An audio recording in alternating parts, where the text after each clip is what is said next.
नागा साधुओं के अमृत स्नान के साथ में महाकुंभ की शुरुआत हो चुकी है। घोड़ों, त्रिशूल और ढोल नगाड़े के साथ में संत निकले। प्रयागराज में उमड़ा आस्था का जन सैलाब। तो बता दें कि अमृत स्नान के साथ में नागा साधुओं का स्नान शुरू हो चुका है, महाकुंभ शुरू हो चुका है। साथ ही घोड़े, त्रिशूल और ढोल नगाड़े के साथ संत निकले। अपनी अपनी पेशवाई लेकर प्रयागराज में श्रद्धालुओं का जन सैलाब उमड़ा हुआ है। तो बता दें कि आज जितने भी अखाड़े हैं उनके स्नान का दिन है, महास्नान आज। हालांकि कल से शुरुआत हुई थी, पौष पूर्णिमा का दिन, लेकिन आज मकर संक्रांति और मकर संक्रांति के दिन क्योंकि जो अखाड़े होते हैं उनके स्नान का यह दिन होता है।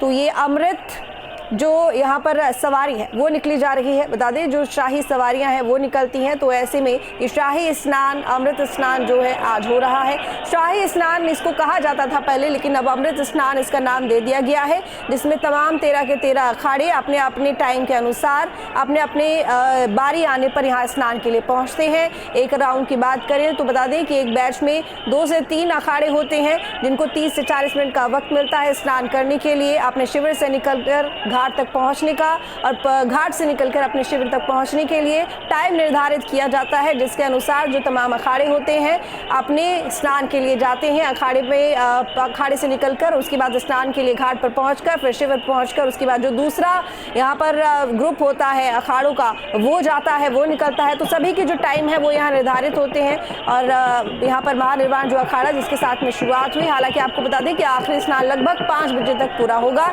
एक एक करके सबकी बारी आएगी और सभी स्नान करेंगे। हर एक अखाड़े को 30 से 40 मिनट का वक्त मिलता है। वहीं तस्वीरें अब आपको सीधा गोरखपुर की दिखा रहे हैं। मुख्यमंत्री योगी आदित्यनाथ जनता के बीच में, क्योंकि यहाँ पर एक तरफ देखा जा रहा है जहां पर प्रयागराज में महास्नान है, वहीं दूसरी तरफ ये देखा जा रहा है कि मकर संक्रांति के दिन गोरखपुर में जो मेले का आयोजन किया जाता है वृहद तौर पर, उसमें मुख्यमंत्री योगी आदित्यनाथ शामिल होने के लिए पहुंच गए हैं जनता के बीच में। हालांकि जब भी मुख्यमंत्री योगी आदित्यनाथ गोरखपुर में होते हैं तो जनता दरबार जरूर लगता है, जनता से मुखातिब होते हैं, उनकी समस्याओं को सुनते हैं। लेकिन आज बड़ा दिन है, मकर संक्रांति का दिन है। मकर संक्रांति पर हालांकि खिचड़ी बांटने की, खिलाने की, बनाने की परंपरा है, जिसके तहत यहां पर गोरखपुर में गोरखनाथ मंदिर में एक बड़ा आयोजन किया जाता है। अपनी जनता के बीच में मुख्यमंत्री योगी आदित्यनाथ उनसे रूबरू होते हुए बच्चों के साथ में खासकर एक अलग ही स्नेह देखा जाता है मुख्यमंत्री योगी का। उनको चॉकलेट देते हुए, टॉफी देते हुए, कैंडी देते हुए दिखाई देते हैं। ऐसे में तस्वीर जो आप देख रहे हैं, अपनी जनता से रूबरू होते हुए मुख्यमंत्री योगी आदित्यनाथ बच्चों को चॉकलेट्स बांटते हुए, उनसे प्यार दुलार करते हुए, उनकी माताओं से बातचीत करते हुए। देखिए यहाँ पर बड़ी संख्या में गोरखपुर वासी मौजूद हैं, क्योंकि उनके बीच में यहाँ पर गोरखनाथ मंदिर के महंत हैं। उनको ये बात तो पता है कि ये प्रदेश के मुखिया हैं, प्रदेश के मुख्यमंत्री हैं, लेकिन इसके साथ ही गोरखपुर वासियों का एक अलग जुड़ाव है मुख्यमंत्री योगी आदित्यनाथ के साथ में, जिसके पीछे बड़ी वजह यह है कि वो गोरखनाथ मंदिर के महंत हैं। वो यहाँ प्रदेश के मुख्यमंत्री से पहले उनके महंत हैं। वो उनके बारे में क्या सोचते हैं, क्या समझते हैं, इस भीड़ से ही समझ में आता है, उस बातचीत से समझ में आता है, जिससे मुख्यमंत्री योगी आदित्यनाथ जिस तरीके से, जिस यहाँ पर प्यार से, दुलार से इन लोगों से बातचीत करते हैं। हालांकि देखिए मुख्यमंत्री योगी आदित्यनाथ के लिए पूरी जनता एक समान है, लेकिन क्योंकि गोरखपुर वो जगह है जहाँ पर मुख्यमंत्री योगी आदित्यनाथ पले बड़े हैं, इसके साथ ही उन्होंने अपना आध्यात्मिक जीवन यहाँ से शुरू किया है। इसके साथ ही अगर ये कहा जाए कि यहाँ से उन्होंने अपना कर्म क्षेत्र भी चुना तो वो भी गलत नहीं होगा, क्योंकि गोरखपुर से सांसद भी मुख्यमंत्री योगी आदित्यनाथ रहे हैं। लेकिन देखिए सबसे बड़ी बात यहाँ पर यह है कि मुख्यमंत्री योगी आदित्यनाथ मुख्यमंत्री बनने के बाद भी गोरखपुर लगातार आते जाते रहते हैं। हर धार्मिक कर्मकांड में, चाहे वो धार्मिक कर्मकांड हो, राजनीतिक कर्मकांड हो, सभी में शामिल होते हैं। और अब क्योंकि मकर संक्रांति का त्योहार बड़े स्तर पर गोरखपुर में मनाया जाता है, तो मुख्यमंत्री योगी आदित्यनाथ गोरखपुर पहुंचे। गोरखनाथ मंदिर में उन्होंने पूजा अर्चना की। जो नाथ संप्रदाय की जो परंपरागत तरीके से जो पूजा अर्चना की जाती है उसी हिसाब से उन्होंने ये पूजा अर्चना की। उसके बाद वो लोगों के बीच में अब जनता से रूबरू होते हुए दिखाई दे रहे हैं। मेले में शामिल होने के लिए ना सिर्फ गोरखपुर बल्कि आसपास के कई जिलों से लोग यहाँ पर शामिल होने के लिए पहुंचते हैं।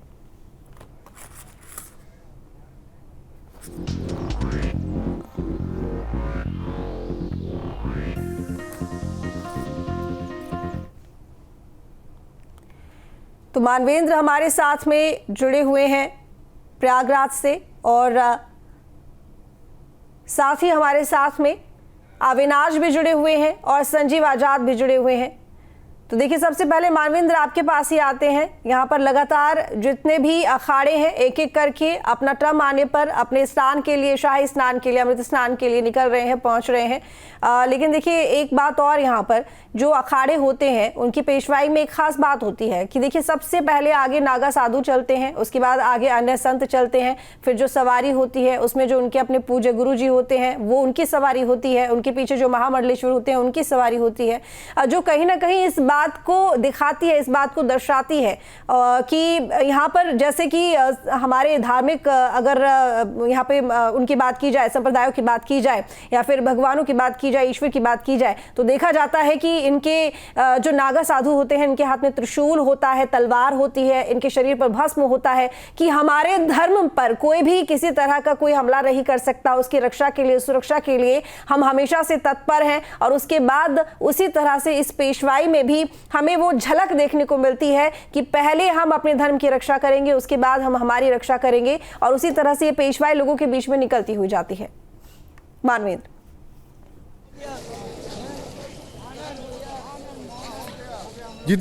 जी बिल्कुल, जिस तरह से जो आदि शंकराचार्य ने जब चारों पीठ जो शंकराचार्य की चारों पीठ है और अखाड़ों की स्थापना की, तो अखाड़ों का सैन्य पंथ जो होता है वो नागा साधु होते हैं। और आप देखें कोई भी जब कोई वीवीआईपी निकलता है तो उसके साथ सिक्योरिटी पहले पहुंचती है। तो नागा चूँकि सैनिक हैं और ये माना जाता है परंपरागत रूप से, हालांकि अब वो सिर्फ एक प्रतीकात्मक तौर पर प्रदर्शन करते हैं, हथियारों का, तीर तलवार तिलक उनकी पहचान होती है, लेकिन वो एक सैन्य पंथ से जुड़े जो है साधु होते हैं। इस लिहाज से उनको जो पेशवाई होती है उसमें आगे रखा जाता है। कभी आपको घोड़े पे दिख जाएंगे, कभी पैदल दिख जाएंगे, कभी हाथी पर दिख जाएंगे। तो एक प्रतीकात्मक तौर पर नागा संत आगे रहते हैं। और उसके बाद नागा संत से भी पहले अगर देखें तो धर्म ध्वजा पहुंचती है, और जो उसके बाद जो साधु पहुंचते हैं उनमें नागा सबसे आगे होते हैं। तो नागा होते हैं, उसके बाद जो पूरा सिलसिला होता है, बीच में जो आचार्य महामंडलेश्वर, किसी भी जो अखाड़े की बात कर लें तो उसके जो उसके प्रमुख होते हैं वो आचार्य महामंडलेश्वर होते हैं, तो वो बीच में रहते हैं। और उनके आगे पीछे जो है लंबी जो है एक तरह से जैसे कोई जुलूस निकलता है या कोई सेना चलती है, उस तरह का पूरा उनका जो एक स्ट्रक्चर होता है, उसी तरह से जो परंपरागत रूप से वही तस्वीर आज भी देखने को मिलती है।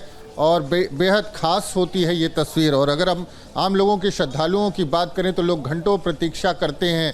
और एक तरह से अगर आप देखेंगे तो जहाँ से इनकी जिसको पहले पेशवाई कहा जाता था, शाही स्नान कहा जाता था, जहाँ से इनकी सवारी निकलती है, लोग तमाम ऐसे आस्थावान लोग हैं वहाँ की मिट्टी लेकर के जाते हैं, चरण रज लेकर के जाते हैं कि ये साधु संत हैं और इनके अखाड़ों के बड़े बड़े आचार्य महामंडलेश्वर हैं। इनके आशीर्वाद से हमको जो है हमारी मनोकामनाएं पूर्ण होंगी, हमारे परिवार में खुशियां रहेंगी। तो इस तरह की तमाम मान्यताएं, उनका आशीर्वाद मिलेगा। चरण रज लोग लेकर के जाते हैं। तो जब अखाड़े गुजर जाएंगे तो आपको वहाँ पर कुछ लोग मिलेंगे जो वहाँ की जो धूल है उसको उठा करके अपने साथ लेकर के जाते हैं। तो इस तरह का इनका स्थान है।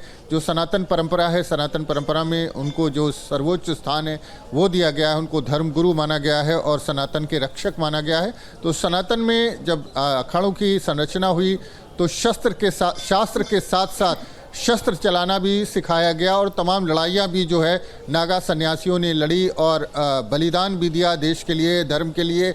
और वही परंपरा आज भी कायम है। तो 17 प्रकार का एक तरह से जब अगर बात करें श्रृंगार होता है नागाओं का, जब ये रात से तैयार होना शुरू होते हैं। अगर पूरी पिछली रात की अगर आप बात कर दें तो अखाड़ों में जो लोग मौजूद थे उन्होंने देखा कि किस तरह से तैयारी होती है, उनकी साज सज्जा होती है, नागाओं का श्रृंगार होता है, जो आम साधु संत हैं उनका श्रृंगार होता है, जो आचार्य महामंडलेश्वर हैं उनके बेहद खूबसूरत रथ तैयार किए जाते हैं। लाखों रुपए की लागत से ये रथ बनाया जाता है और उसमें वो सबसे ऊपर जो आचार्य महामंडलेश्वर होते हैं उनका स्थान सबसे ऊपर होता है, वो ऊपर बैठते हैं। और उसके बाद ये वहाँ से रवाना होता है, जो महामंडलेश्वर होते हैं उनको भी स्थान दिया जाता है रथों पर। तो ये लोग वहाँ से धीरे धीरे रवाना होते हैं अपने समय जो उनको दिया गया होता है। क्योंकि अगर हम 1954 के पहले की बात कर लें तो पहले स्नान करने को लेकर के नागाओं में और तमाम अखाड़ों में आपसी लड़ाइयाँ भी हुई हैं। और उसके चलते जब अखाड़ा परिषद का गठन हुआ तो अखाड़ा परिषद के गठन होने के बाद प्रशासन सरकार के सहयोग से उनका समय निर्धारित हुआ कि जो अखाड़े हैं वो कब कब जाएंगे, उनका समय क्या होगा, कितनी देर उनका रास्ते में उनको दिया जाएगा, कितनी देर में वो पहुंच करके स्नान करेंगे और फिर दूसरे को मौका दिया जाएगा। तो उसी व्यवस्था के तहत यहाँ पर लगातार जो स्नान का सिलसिला है वो जारी है और नागा सबके आकर्षण का केंद्र है। लेकिन नागा जो है, नागाओं के अलावा तमाम और साधु हैं। बहुत से नागा दिगंबर होते हैं जो वस्त्र नहीं पहनते, लेकिन बहुत सारे नागा ऐसे भी होते हैं जो वस्त्र पहनते। तो एक प्रकार की ये डिग्री, एक प्रकार का पद है जो अखाड़ों में नागाओं को दिया जाता है। और नागा बनना आसान नहीं होता।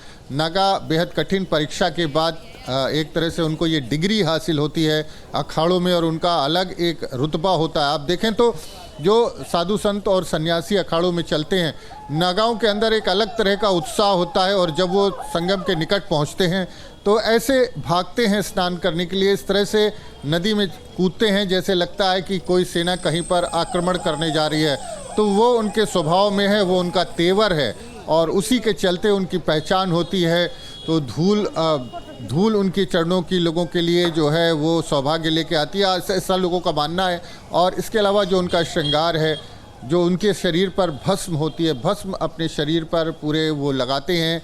उनके तिलक होता है उनके मस्तक पर, तराजू तिलक के अलावा जो तीर है और तलवार है वो उनके हाथों में होते हैं, वो उनकी पहचान होती है। तमाम तरह के और चाहे रुद्राक्ष की बात कर लें और तमाम तरह के वो जो श्रृंगार होते हैं वो उनके साथ होते हैं। तो रात भर ये सिलसिला चलता है और जाकर के सुबह उनको स्नान का मौका मिलता है। एक महिला है हमारे साथ। कहाँ से आ रही हैं आप? हम पटना से हैं। पटना से आ रही हैं? हम बहुकल से आ रहे हैं गाँव। कहाँ से आ रही हैं? क्या हो गया? हम इंदौर से आए हैं। इंदौर से आए। तो तमाम लोग हैं यहाँ पर, श्रद्धालु जो है वो लगातार बहुत सारे श्रद्धालु आपको मिल जाएंगे। तो देश भर से आए हैं और बहुत सारे लोगों से हमने बात की तो उनका कहना है कि आज उन्होंने अखाड़ों के दर्शन कर लिए, तो अखाड़ों के साथ स्नान कर लिया, तो एक तरह से उनके लिए ये बहुत बड़ी उपलब्धि हो गई। और मारवेंद्र लौटेंगे आपके पास में। अविनाश, क्योंकि देखिए अभी फिलहाल जो तीसरा ग्रुप है अखाड़ों का, जो जूना अखाड़ा है और इसके साथ ही आवाहन अखाड़ा है, वो अभी फिलहाल स्नान करने के लिए पहुंचे होंगे। धीरे धीरे करके जो तमाम अखाड़े हैं उनका नंबर भी आएगा। लेकिन इसके साथ ही एक बात और यहाँ पर ये कि इस बार बताया जा रहा है कि स्नान करने के लिए दो भाग में कुंभ को बांट दिया गया है, घाटों को बांट दिया गया है, जिसमें एक तरफ स्नान तो अखाड़े करेंगे, दूसरी तरफ जो आम जनता है वो स्नान करेगी, ताकि किसी तरह का कोई कुव्यवस्था ना हो, कोई इस तरह के प्रबंधन में दिक्कत ना हो। जैसे कि पहले कई यहाँ पर कुंभ आयोजित किए जा चुके हैं, लेकिन जाहिर तौर पर कि हर कुंभ के प्रबंधन के बाद कहीं ना कहीं कुछ ना कुछ समस्या सामने आती है, जिससे बहुत कुछ सीखा जाता है और अगले आयोजन में फिर उसका इम्प्लीमेंट होता है। अविनाश,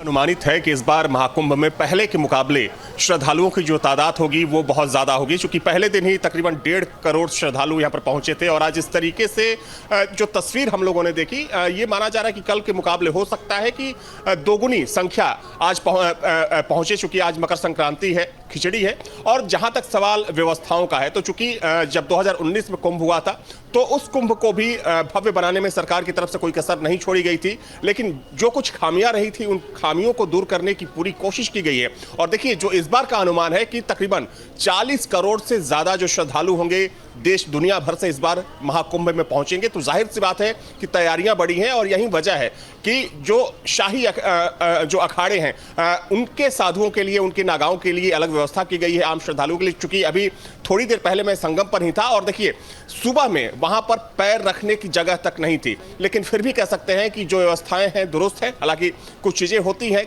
जब लाखों करोड़ों की तादाद में जब लोग एक साथ एक जगह इकट्ठा होंगे तो कुछ अव्यवस्थाएं जरूर होती हैं, लेकिन फिर भी उन व्यवस्थाओं को दुरुस्त करने की कोशिश की जा रही है। और देखिए, चूंकि अभी जो अखाड़े हैं वो स्नान कर ही रहे हैं, 3 से 4 अखाड़े स्नान कर चुके हैं, चूंकि जूना अखाड़ा सबसे बड़ा अखाड़ा है। और जो स्नान की ये जो पूरी प्रक्रिया है वो दोपहर बाद 2 से 3 बजे तक चलने वाली है, लेकिन साथ में श्रद्धालुओं का तांता यहाँ पर लगा हुआ है। देखिए, ना सिर्फ कुंभ क्षेत्र बल्कि आप इस वक्त प्रयागराज में कहीं भी चले जाइए, खासतौर पर जो कुंभ के चारों तरफ का इलाका है, चाहे हम झूसी की बात करें, नैनी की बात करें, या फिर इधर बड़े हनुमान मंदिर से सटे हुए जो तमाम रास्ते हैं, सड़क पर पैर रखने की जगह नहीं है। तमाम श्रद्धालु देखिए अभी कुंभ से लौट रहे हैं स्नान करके, और चूंकि देखा जाए तो एक अलग सा जोश उत्साह इस वक्त श्रद्धालुओं में देखने को मिल रहा है। चूंकि दुर्लभ संयोग इस बार है